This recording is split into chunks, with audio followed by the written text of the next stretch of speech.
Menteri Perindustrian Agus Gumiwang Kartasasmita mengungkapkan bahwa berbagai kewajiban Apple terhadap pemerintah sudah terpenuhi, sehingga dalam waktu dekat Apple sudah bisa menjual iPhone 16 di Indonesia. Dengan adanya MOU dan sudah sepakati nilai investasi, jadi bisa sesegera mungkin, kata Agus. Perundingan berlangsung dengan tidak mudah dan relatif alot, karena kedua belah pihak pasti akan jaga interest, dua pihak menjaga kepentingan. Bahkan menjaga prinsip-prinsip, Agus sudah memprediksi sejak 5 bulan lalu, prosesnya tidak akan mudah. Alhamdulillah hari ini kita sudah menandatangani MOU antara Kementerian Perindustrian dan Apple. Saya sampaikan sejak awal prediksi nego, tidak akan mudah dan terbukti sampai detik terakhir. 15 menit lalu, kami masih penyesuaian komunikasi terhadap beberapa item yang bisa kita masukkan ke dalam MOU, atau yang enggak bisa kita masukkan ke MOU, itu 15 menit yang lalu, kata Agus. Adapun, Apple tetap memilih pendekatan opsi skema ketiga dalam memenuhi kewajiban untuk mendapatkan sertifikat TKDN.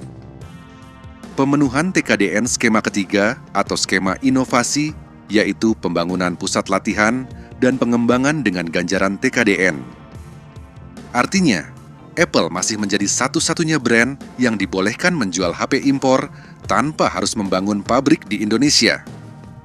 Brand smartphone lain saat ini telah memproduksi HP mereka di RI lewat skema TKDN manufaktur dan software.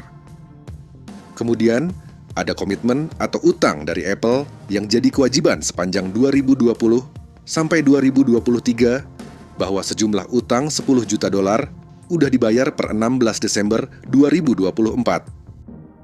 Adapun dalam membayar sanksi, Apple menghadirkan perusahaan yang merupakan dari Global Value Chain, yaitu supplier menanamkan modal investasi di Indonesia, yakni Luxshare ICT berinvestasi dalam rangka penuhi kewajiban sanksi Permenperin 29/2017 mengenai TKDN.